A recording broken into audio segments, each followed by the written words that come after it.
আসসালামু আলাইকুম। সবাই কেমন আছেন? আশা করি সবাই ভালো আছেন। আজ আপনাদের জন্য নিয়ে এসেছি গল্পের ৩য় পর্ব।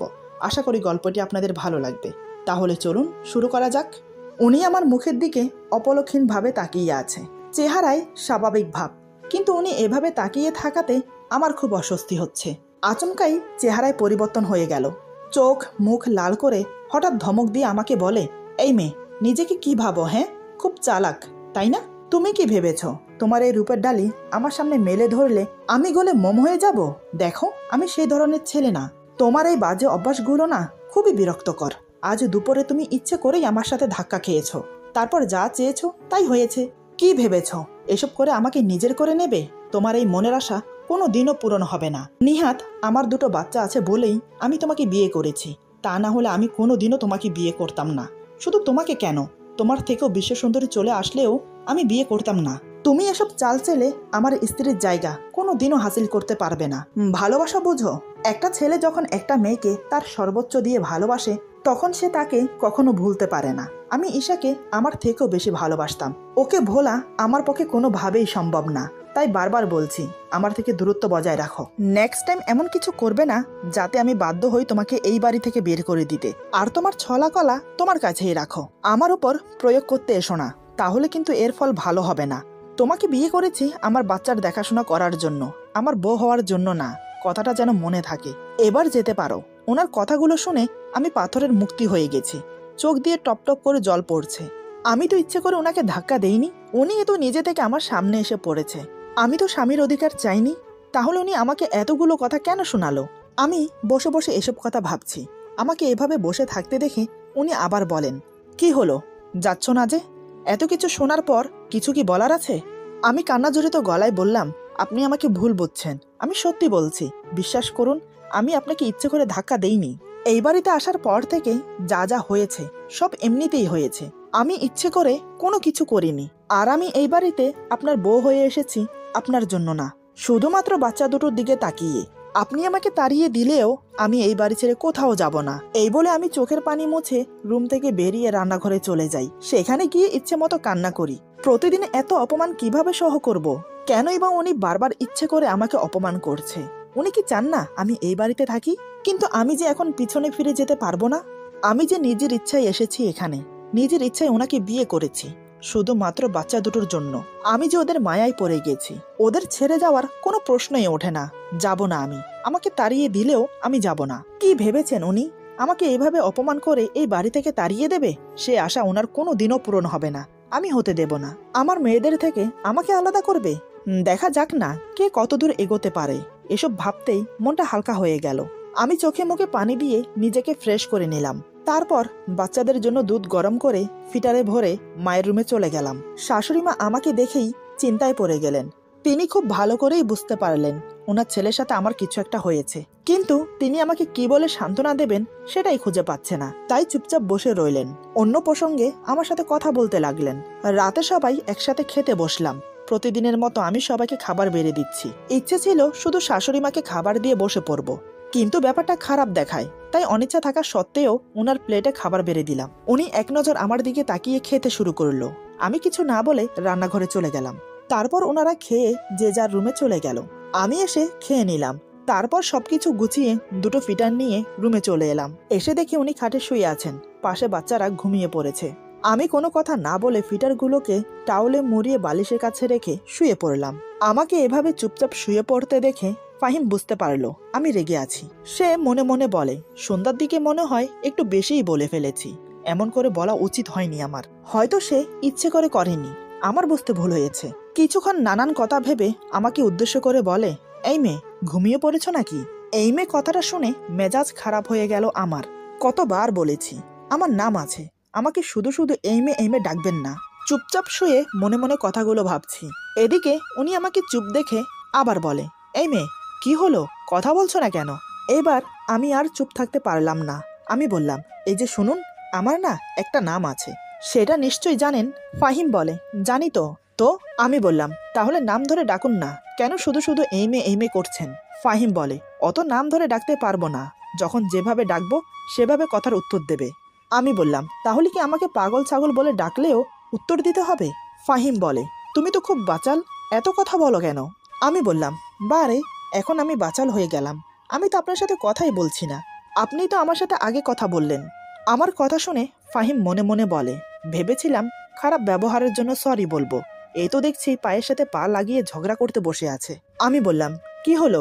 এই মে করে কেন ডাকছিলেন? কি দরকার বলুন? ফাহিম বলে, ডেকেছিলাম 1 কাপ কফি খাবো বলে, কিন্তু তুমি তো পায়ের সাথে পা লাগিয়ে ঝগড়া শুরু করে দিয়েছো। আমি বললাম, ও, আগে বলবেন তো। এই বলে আমি উঠে চলে গেলাম ওনার জন্য কফি আনতে। কফি খাওয়ার কথা শুনে একটু অবাকই হলাম, কারণ রাতে ঘুমোতে গিয়ে কখনো উনি কফি খান না। আজ হঠাৎ কফি চাইছেন। কে জানে রে বাবা, মানুষের মতিগতি বোঝা বড় দায়। আমি কফি বানিয়ে রুমে এসে দেখি উনি বারান্দায় দাঁড়িয়ে আছেন। আমি গিয়ে বললাম, এই নিন আপনার কফি। ফাহিম আমার দিকে এক নজর তাকিয়ে কফিটা নিয়ে নিল। আমি কফি দিয়ে চলেই আসছিলাম, তখনই ফাহিম বলে, কি ব্যাপার, চলে যাচ্ছ যে? আমি বললাম, কেন, আর কিছু লাগবে? ফাহিম বলে, না, তবে আমার পাশে একটু থাকো, আজ খুব নিজেকে একাকী লাগছে। ওনার কথা শুনে ওনার উপরে থাকা সব রাগ উধাও হয়ে গেল। বুকের ভেতরটা মোচড় দিয়ে উঠল কষ্টে। যতই উনি আমাকে বকা দিক, তবুও তো উনি আমার স্বামী। আমি চুপচাপ ওনার পাশে গিয়ে দাঁড়ালাম। ফাহিম আমার দিকে এক নজর তাকিয়ে বলে, সন্ধ্যার ব্যবহারের জন্য আমি খুবই দুঃখিত। আসলে ওভাবে তোমাকে বলা উচিত হয়নি আমার। জানি না মাঝে মাঝে আমার কি হয়ে যায়, পারলে আমাকে ক্ষমা করো। আমি বললাম, থাক না ওসব কথা, আর এমনিতেও আমি কিছু মনে করিনি। আপনি আমার স্বামী, যদিও আপনি আমাকে স্ত্রী হিসেবে মানেন না, কিন্তু তারপরও আমরা স্বামী স্ত্রী। আমি কোনো ভুল করলে সেটার জন্য আমাকে শাসন করার সম্পূর্ণ অধিকার আপনার আছে। আর একটা কথা, কখনো নিজেকে একাকী বা অসহায় মনে করবেন না, কেননা আমরা সবাই আপনার পাশে আছি। আমাদের 2টো মেয়ে আছে, তাদের কথা ভেবে অন্তত নিজেকে ধুকে ধুকে শেষ করবেন না। আপনার যদি কিছু হয়ে যায় তাহলে আমাদের কি হবে? ততক্ষণে ফাহিমের কফি খাওয়া শেষ হয়ে গেছে। আমার কথার কোনো উত্তর না দিয়ে বলে, রাত অনেক হয়েছে, চলো এবার ঘুমোবে। বুঝতে পারলাম উনি আর কথা বাড়াতে চাইছেন না, তাই আমিও কিছু না বলে ঘুমোতে চলে গেলাম। মনের মধ্যে নানান প্রশ্ন উকিঝুঁকি মারছে, কিন্তু তার কোনো উত্তর খুঁজে পাচ্ছি না। মাঝে মাঝে লোকটাকে আমি ঠিক বুঝে উঠতে পারি না, এই ভালো কখন আবার এই খারাপ। মনে হয় ওনাকে বুঝে উঠতে আমার সারা জীবন লেগে যাবে। আমি খাটের এক পাশে শুয়ে মনে মনে কথাগুলো ভাবছি, অপর পাশে উনি শুয়ে আছেন, মাঝখানে আমাদের 2 মেয়ে। কি মনে হতেই একবার ওনাকে দেখে নিলাম, দেখে উনি অন্যদিকে ফিরে শুয়ে আছেন। হালকা নিঃশ্বাসের শব্দ ভেসে আসছে, বুঝতে পারলাম উনি ঘুমিয়ে গেছেন। আমি অন্যদিকে ফিরে ঘুমানোর চেষ্টা করলাম। কিছুক্ষণের মধ্যেই 2 চোখ জুড়ে ঘুম নেমে এলো। সকালে ওনার আগে আমার ঘুম ভাঙলো। বিছানা ছেড়ে উঠে ওয়াশরুমে চলে গেলাম ফ্রেশ হতে। কিছুক্ষণ পর ওয়াশরুম থেকে বেরিয়ে দেখি মেয়েগুলোর গায়ে থেকে চাদর সরে গেছে। যেহেতু উনি ঘুমোচ্ছেন তাই আমি পাশ ঘুরে গেলাম না, ওনার উপর দিয়ে ঝুঁকে মেয়েদের গায়ে চাদর টেনে দিতে লাগলাম। কিন্তু বিধিবাম, যেই না আমি ঝুঁকেছি হঠাৎ উনি নড়ে চড়ে ওঠে। এটা দেখে আমি তৎক্ষণাৎ সরে আসতে চাইলাম, কিন্তু হাতের ভার সামালতে না পেরে ওনার উপর পড়ে যাই, আর উনি সেই সুযোগে আমাকে শক্ত করে জড়িয়ে ধরে নিজের বুকের সাথে মিশিয়ে নিল। ঘটনাটা এত তাড়াতাড়ি হয়ে গেল যে নিজেকে সরিয়ে আনার চেষ্টা করেও ব্যর্থ হলাম। এদিকে উনি আমাকে বুকে নিয়ে চাদর দিয়ে আমাকে ঢেকে দিল। এক পা আমার পায়ের ওপর তুলে দিয়ে 2 হাতে আমাকে শক্ত করে বুকের সাথে জড়িয়ে রাখলো। টুপ করে আমার মাথায় একটা চুমো দিয়ে আমার কপালে আরেকটা চুমো দিল। ওনার শরীরের উষ্ণতাপে আমার শরীরে অন্যরকম একটা অনুভূতি ছেয়ে যাচ্ছে। আমিও স্থির হয়ে চুপটি করে ওনার টি-শার্ট 2 হাতে খামচে ধরে মুখ গুজে দিলাম ওনার বুকে। উনি আমার কপালে আরেকটা চুমো দিয়ে বলে, কেন দূরে দূরে থাকো ঈশা? আমাকে কষ্ট দিয়ে কি মজাটা পাও তুমি? আমি তোমাকে কতটা ভালোবাসি, তুমি কি সেটা বোঝো না? কেন বারবার কষ্ট দিচ্ছ আমাকে? আজ আমি তোমাকে আর ছাড়বো না। আজ আমি আমার সবটুকু ভালোবাসা তোমাকে উজাড় করে দেব। উনি বিড়বিড় করে আরো অনেক কথা বলছে। আমি ভেবেছিলাম উনি আমাকে ইভা মনে করেই আমাকে আদর করছে, কিন্তু এ কি, উনি তো ঈশা আপুর নাম নিচ্ছে। তার মানে উনি ঘুমের মধ্যে আমাকে ঈশা মনে করে জড়িয়ে ধরেছে। ব্যাপারটা বুঝতে পেরে মনে মনে খুব কষ্ট পেলাম। অজান্তেই 2 ফোঁটা চোখের জল গড়িয়ে পড়ল। আমাকে বুকে নিয়ে আমার নাম উচ্চারণ না করে অন্য কারোর নাম তিনি মুখে নিচ্ছেন। এটা শুনে নিজেকে স্থির রাখতে পারছি না। যদিও ঈশা আপু বেঁচে নেই, কিন্তু স্বামীর বুকে মাথা রেখে যখন অন্য কারোর নাম শুনতে হয় তখন কষ্টে আর যন্ত্রণায় বুকের ভেতরটা ফেটে যায়। একমাত্র মেয়েরাই বোঝে এমন পরিস্থিতিতে কেমন লাগে। যাই হোক, আমি নিজেকে কোনো রকম সামলে নিজেকে ছাড়ানোর চেষ্টা করলাম, কিন্তু না, কোনোভাবেই পারছি না। উনি আমাকে এত শক্ত করে জড়িয়ে ধরেছে, কোনোভাবেই নিজেকে ছাড়ানো সম্ভব না। তাই আমি চুপটি করে ওয়েট করতে লাগলাম। কিছুক্ষণ পর দেখলাম উনি আবার ঘুমিয়ে গেছেন। তাতেই হাতের বাঁধন আলগা হয়ে গেল। আমি ধীরে ধীরে নিজেকে ছাড়িয়ে নিলাম। মনের দিক দিয়ে আমি খুব ভেঙে পড়েছিলাম তখন। মেয়েগুলোর গায়ে চাদর দিয়ে গুটি গুটি পায়ে বেরিয়ে গেলাম রুম থেকে। আজ ওনার ছুটি, অফিসে যাবে না, তাই আমিও আর ওনাকে ঘুম থেকে ডাকলাম না। নিজের কাজে ব্যস্ত হয়ে গেলাম। হাতের কাজ শেষ করে বারান্দায় বসে কানে ইয়ারফোন গুঁজে মনে সুখে গান শুনছি আর এক মগ কফি খাচ্ছি। হঠাৎ অনুভব করি পিছন থেকে কে যেন চুল টানছে। তাই ঘাড় ঘুরিয়ে তাকাতেই দেখি মিস্টার ফাহিম রাগী মুখ নিয়ে আমার দিকে তাকিয়ে আছে। আমি সাথে সাথে ইয়ারফোন খুলে বললাম, কি ব্যাপার, চুল টানছেন কেন? ফাহিম রাগী ভাব দেখিয়ে বলে, তোমাকে যে আমি এখনো বারান্দা থেকে নিচে ফেলে দেইনি, এটা তোমার কপাল বলো। আমি ভুরু কুচকে বললাম, সাত সকালে আমি আপনার কি ক্ষতি করেছি? হ্যাঁ। ফাহিম বলে, কি করনি সেটা বলো। কতক্ষণ ধরে তোমাকে ডাকছি, কোনো সারা শব্দ নেই। মহারানী এখানে বসে গান শুনছে। আমি বললাম, ডেকেছেন কেন? ফাহিম বলে, আমার সম্পর্কের একটা ভাই হয়, সে এসেছে, কয়েক মাস হয়তো আমাদের বাসায় থাকবে। আমি বললাম, ভালো তো। ফাহিম বলে, তুমি গিয়ে দরজা খুললে হয়তো আরও ভালো হতো। এখন ভালো হয়নি, সাত সকাল আমার ঘুমটা মাটি করে দিল ফোন দিয়ে। আমি বললাম, ভালো হয়েছে। ফাহিম বলে, আবার? আমি বললাম, মা ডাকছে, আমি গেলাম।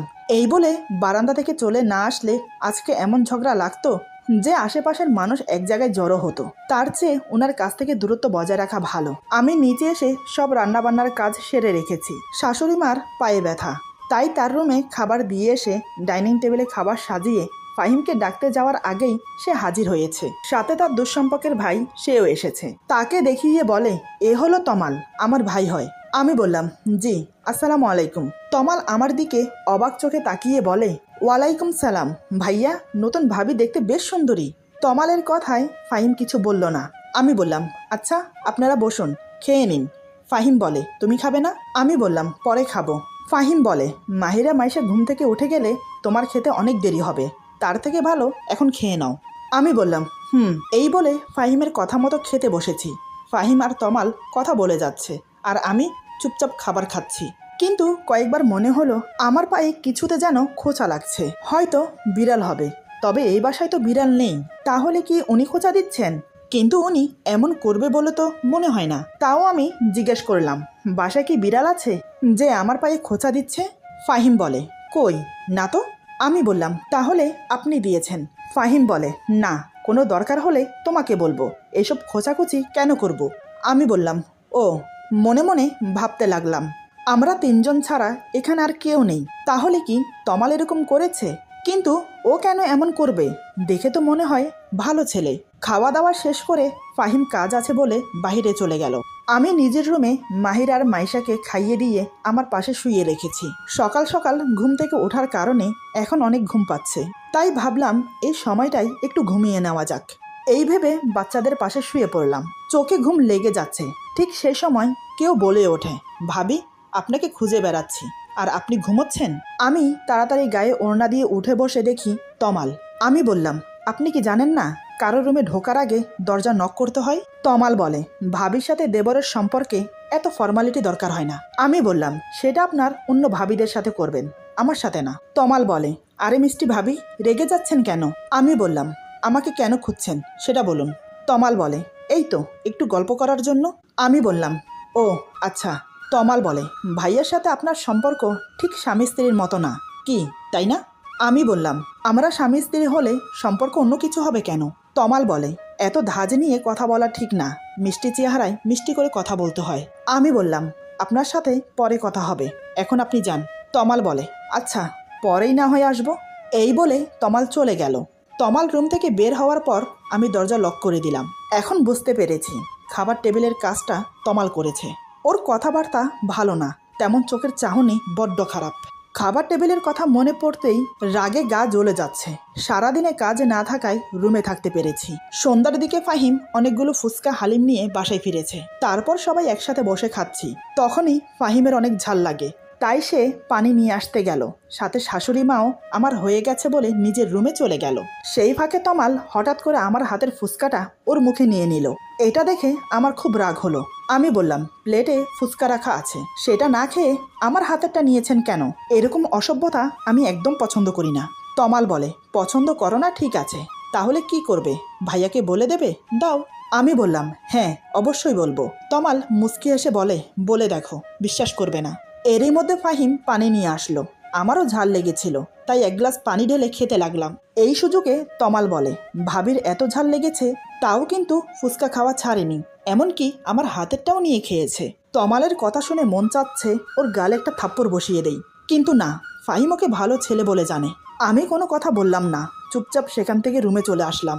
অতীত ভুলে নতুন করে সংসার শুরু করেছি, কিন্তু তাও বিপদ আমাকে ছাড়ে না। কী করে যে তমালের খারাপ উদ্দেশ্য সবার সামনে প্রকাশ করব ভেবে পাচ্ছি না। ফাহিমকে বলতে খুব ভয় লাগছে, যদি আমাকে ভুল বোঝে খুব অস্থির লাগছে, তাই বারান্দায় গিয়ে পায়চারি করছি। বেশ কিছুক্ষণ পরে ঠিক করলাম ফাহিমকে গিয়ে সব বলে দেব। এই ভেবে রুমে গিয়ে দেখি উনি ঘুমাচ্ছেন, আর কিছু বলা হলো না। আমি আর বেশি চিন্তা ভাবনা না করে ঘুমিয়ে পড়লাম। সকালে ঘুম থেকে তাড়াতাড়ি উঠে ফ্রেশ হয়ে শাশুড়ি মায়ের সাথে বসে কাজ করছি। তখন মাকে জিজ্ঞেস করলাম, আচ্ছা মা, এই তমাল ছেলেটা কেমন? মা বলে, শুনেছি তো ভালো, আমি ওকে আমাদের বাসায় রাখতে চাইনি, কিন্তু ওর বাবা অনেকবার বলেছে রাখতে। আমি বললাম, মা একটা কথা বলবো? মা বলে, হ্যাঁ বলো। আমি বললাম, ও খুব খারাপ ছেলে। তারপর তমাল যা যা করেছে সব মাকে বললাম। আমার মুখে সব শুনে মা তো রেগে মেগে আগুন। মা বলে, আমি এক্ষুনি ওর ব্যবস্থা করছি, দাঁড়া।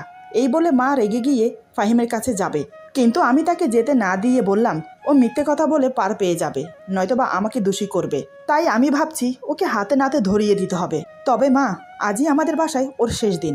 এমন সময় মাহিরা মাইশার কান্নার আওয়াজ শুনতে পেলাম। আমি হাত ধুয়ে তাড়াতাড়ি রুমে চলে গেলাম। রুমে এসে দেখি ফাহিম ওদের কোলে নিয়ে সামলাচ্ছে। আমি বললাম, ওদের আমার কাছে দিয়ে নাস্তা খেতে যান। ফাহিম বলে, আমার মেয়েরা কিছু খায়নি, সেদিকে তোমার খেয়াল আছে? আমি বললাম, বারে, আমার খেয়াল থাকবে না তো কার থাকবে? আপনি ওদের খেয়াল রাখেন নাকি? সব কাজ তো আমিই করি। ফাহিম বলে, এই, আমাকে একদম কথা শোনাবে না, বাচ্চাদের খাওয়ানো তেমন কঠিন কিছুই না। আমি বললাম, ও তাই নাকি, এই নিন ফিটার, এখন ওদের খাইয়ে দিন। ফাহিম বলে, এই বলে আমার হাত থেকে ফিটার নিয়ে মাহিরার মুখে ধরেছে, কিন্তু দুধ মুখে যাচ্ছে না, মুখের দুই পাশ দিয়ে পড়ে যাচ্ছে, আর মাহিরা কাঁদছে। যখন দেখে তার ধারায় হবে না, তখন বলে, আচ্ছা শোনো, তুমি ওকে খাইয়ে দাও, আমার অফিসে যেতে লেট হয়ে যাচ্ছে। আমি হো হো করে হেসে বললাম, দেখলেন তো, বাচ্চাদের খাওয়ানো অত সহজ না, তাও আবার একসাথে দুজন। ফাহিম বলে, আমার সময় নেই, নয়তো আমি পারতাম। আমি বললাম, মচকাবেন তবুও ভাঙবেন না। ফাহিম কথা ঘুরানোর জন্য বলে, ওদের খাইয়ে দিয়ে তাড়াতাড়ি আমার জন্য খাবার বাড়ো। এমন সময় দরজায় নক করে তমাল বলে, ভাইয়া আসবো? ফাহিম বলে, হ্যাঁ ভেতরে আয়। তমাল বলে, তুমি অফিসে যাবে কখন? ফাহিম বলে, এই তো একটু পরে। কেন? তমাল বলে, তোমার সাথে আমিও যাব, কারণ তোমার অফিসে ইন্টারভিউ আছে, ওখানে চাকরি হলে ভালোই হবে। ফাহিম বলে, কেন, অফিসের পাশে কি বাসা ঠিক করেছিস? তমাল বলে, না, এই শহরে তেমন কিছুই চিনি না, আগে তোমাদের বাসায় যদি কয়েকদিন থেকে। ওর কথা শেষ হওয়ার আগেই ফাহিম বলে, হ্যাঁ থাকতে পারিস, কোনো সমস্যা নেই। তমাল আমার দিকে তাকিয়ে রহস্যময় হেসে বলে, আচ্ছা। এই বলে তমাল রুম থেকে চলে গেল। এতক্ষণ আমি বাচ্চাদের কোলে নিয়ে মুখ ঘুরিয়েছিলাম। ফাহিম রেডি হয়ে আমাকে বলে, বিয়ের পরে তো বাবার বাড়ি যাওনি, কালকে শুক্রবার আছে, যদি যেতে চাও তাহলে নিয়ে যাব। আমি ওনার কথা শুনে একগাল হেসে বললাম, সত্যি নিয়ে যাবেন তো? ফাহিম বলে, হ্যাঁ। আমি বললাম, আমি কিন্তু কয়েকদিন থাকবো। ফাহিম বলে, মানে? তুমি কয়েকদিন থাকলে আমার মেয়েদেরকে কে দেখবে শুনি? আমি বললাম, ওদের আমার সাথে নিয়ে থাকবো। ফাহিম বলে, না, সকালে যাব আবার বিকেলে চলে আসব। আমি বললাম, না, এমনটা হয় নাকি? এতদিন পরে যাব আর 2 দিন থাকবো না? আমি কিন্তু 2 দিন থাকবো, তাও বাচ্চাদের নিয়ে। ফাহিম বলে, তাহলে যাওয়ার দরকার নেই। কথাটা বলে রুম থেকে হন হন করে বেরিয়ে গেল। আমি তো ওনার কথা শুনে অবাক হয়ে তাকিয়ে আছি। এভাবে কেউ কাউকে মুখের উপর না বলে। তবে ওনার কথা শুনে এটা বুঝলাম উনি আমাকে যেতে দেবে না। আমিও আর রুমে বসে না থেকে ওনার পিছন পিছন গেলাম। তারপর ডাইনিং টেবিলে সবাই একসাথে বসে খাচ্ছি। তখনই হঠাৎ ফাহিম মাকে বলে, মা, কালকে আমরা সবাই ইভার বাবার বাড়িতে যাব। মা বলে, আমার যাওয়ার দরকার নেই, তোরা যাস। ফাহিম বলে, না, সবাই যাব। তারপর তমালের দিকে তাকিয়ে বলে, তুইও যাবি? তমাল বলে, আচ্ছা ভাইয়া, আমি তো অবাক ওনার কথা শুনে। দেখলেন তো, আমি বলেছিলাম না, এই লোকটাকে বোঝা বড় দায়। এই তো একটু আগে রুমে আমাকে বলল যাওয়ার দরকার নেই, এখন আবার বলছে কাল যাবে। কি আজব রে বাবা। এতক্ষণ আমি অবাক হয়ে ওনার দিকে তাকিয়েছিলাম। হঠাৎ আমার চোখ পড়ল তমালের দিকে। দেখি তমাল বজ্জাত হারামি আমার দিকে তাকিয়ে মুচকি হাসছে। ওর হাসির পিছনে লুকিয়ে আছে খারাপ উদ্দেশ্য, কিন্তু সেটা হতে দেওয়া যাবে না। হঠাৎ অনুভব করি আমার পায়ের উপর কেউ পা রেখেছে। কেউ বলতে এটা তমাল ছাড়া আর কেউ না। তাই আমিও পা সরিয়ে একটা লাথি মারি ওর পায়ে। তমাল ব্যথায় চেঁচিয়ে বলে, উফ, পা মনে হয় গেল। ফাহিম বলে, তমাল তোর কি হয়েছে? তমাল বলে, না ভাইয়া, কিছু না। ফাহিম বলে, তুই কি ব্যথা পেয়েছিস? তমাল বলে, না তেমন কিছু না, হঠাৎ করে পায়ের রগে টান লেগেছে। ফাহিম বলে, সাবধানে বসতে পারিস তো নাকি? তমাল বলে, পা একটু নাড়াচাড়া দিলে ঠিক হয়ে যাবে। তমালের চেহারা দেখে আমার খুব হাসি পাচ্ছে, তবে শাশুড়ি মাও বুঝেছে কাজটা আমি করেছি। খাওয়া শেষ করে তমাল বাসা থেকে বের হবার সময় বলে, কাজটা কিন্তু ঠিক করলে না, এর জন্য তোমাকে পস্তাতে হবে। আমি বললাম, আমি তোমার কোনো কথার উত্তর দিলাম না, পারলে কাজে করিয়ে দেখাও। তমাল আমার দিকে অগ্নির দৃষ্টি নিয়ে তাকিয়ে হন হন করে চলে গেল বাহিরে। আমি রুমে এসে বাচ্চাদের গোসল করিয়ে জামা কাপড় পরিয়ে মায়ের কাছে দিয়ে এসে তারপর আমি গোসল করব। এই ভেবে ওদের গোসল করিয়ে কাপড় পরিয়ে যেই না মাকে দিয়ে আসতে যাব, তার আগেই মা রুমে আসে ওদের নিতে। মা বলে, ইভা তুমি কিন্তু ভুল করছো, তমালের কথা ফাহিমকে না বলে। আমি বললাম, মা আমি চাই একটা প্রমাণ সহ ওকে ধরিয়ে দিতে। মা বলে, আজকে যা করলে তাতে ও তোমার উপর ক্ষেপে আছে, এর বদলা ঠিক নেবে। আমি বললাম, আজকেই ওর শেষ দিন, আপনি সাথে থাকবেন তো মা? মা বলে, থাকবো। এভাবেই সারাটা দিন কেটে যায়। সারাদিনে তমাল বাসায় আসেনি। এদিকে আমি অপেক্ষা করে আছি কখন বাসায় আসবে। সন্ধ্যার দিকে ফাহিমের সাথে তমাল বাসায় আসে। মুখ দেখে মনে হয় চাকরি হয়নি। আমি তো খুব খুশি হয়েছি। প্রায় আধা ঘন্টা পর আমি তমালের রুমে গেলাম এক গ্লাস পানি নিয়ে। রুমে টি টেবিলের উপর পানির গ্লাস রেখে যেই না বেরোতে যাব, ঠিক তখনই পেছন থেকে তমাল আমার ওড়না টেনে ধরে। ওর এমন ব্যবহারে আমার খুব রাগ হয়, ইচ্ছে করছে ঠাস করে দুটো থাপ্পড় মারি। আমি রাগিত দৃষ্টি নিয়ে ওর দিকে তাকিয়ে বললাম, আমি আপনার ভাইয়ের বউ হই, আপনি আমার সম্পর্কে দেবর হন, আর আপনি কি না আমার ওড়না টেনে ধরেছেন? ছি ছি ছি। তমাল বলে, এই একদম আমাকে সম্পর্কের দোহাই দিয়ে কথা বলবে না। বিয়ে করেছো একটা মধ্যবয়স্ক লোককে, আবার আমার কাছে সাধু সাজো? আমি বললাম, আপনাকে ভালোভাবে বলছি, আমার ওড়না ছাড়ুন, নয়তো আমি চিৎকার করব। তমাল মুচকি হেসে বলে, চিৎকার করো, আমি বলবো তুমি আমার সাথে সম্পর্কে জড়াতে চাও। আমি বললাম, আপনার মতো নিচু মনের মানুষ একটাও দেখিনি। তমাল বলে, তোমার জন্য নিচু মনের মানুষ হতে হয়েছে। তুমি জানো, প্রথম যেদিন তোমাকে দেখেছি সেদিন থেকে তোমাকে পাওয়ার জন্য মন হাহাকার করছে। তোমাকে ফাহিমের সাথে দেখতে পারি না, ও তোমার থেকে বয়সে অনেক বড়। আমি তোমাকে খুব সুখে রাখতে পারবো, যা ফাহিম কখনো পারবে না। তুমি রাজি হয়ে যাও, আমরা অনেক দূরে চলে যাব। ওর কথা শুনে আমি আমার রাগটা কন্ট্রোল করতে পারলাম না। দুই গালে ঠাস করে থাপ্পড় লাগিয়ে বললাম, তোকে এই কয়দিন অনেক সম্মান দিয়েছি, কিন্তু তুই সম্মানের যোগ্য না। আর কি বললি, ফাহিম আমাকে সুখে রাখতে পারবে না, তাই না? তাহলে শোন, তুই এক যুগ তপস্যা করলেও ফাহিমের মতো হতে পারবি না। ফাহিম আমাকে যতটা সুখে রেখেছে তা আগে কোনো দিনও থাকিনি আমি। আমার হাতে থাপ্পড় খেয়ে তমাল হিংস্র বাঘের মতো ফুঁসতে থাকে। আমার কথাগুলো হজম করতে পারলেও এখন মনে হচ্ছে আমার থাপ্পড় দুটো হজম করতে পারছে না। হঠাৎ সে যা করলো তা কল্পনাতেও ভাবতে পারেনি। এমন কিছু হবে আন্দাজ করেছিলাম, তবে হঠাৎ এতটা বাড়াবাড়ি রকমের হবে সেটা আমি কল্পনাও করতে পারিনি। এরপর যা হলো, আজকের গল্প এখানে সমাপ্ত। গল্পের বাকি অংশ পেয়ে যাবেন আগামী পর্বে। আশা করি গল্পটি আপনাদের ভালো লাগবে। গল্পটি ভালো লাগলো, খারাপ লাগলো, প্লিজ কমেন্টে জানাবেন। আপনাদের একটা কমেন্ট আমাদের সামনের দিকে এগোতে প্রেরণা জাগায়। নতুন নতুন প্লট তৈরি করতে আমাদেরকে অনেক সাহায্য করে। সবাই ভালো থাকবেন, সুস্থ থাকবেন, আর বন্ধুদের সাথে বেশি বেশি শেয়ার করবেন। আল্লাহ হাফেজ।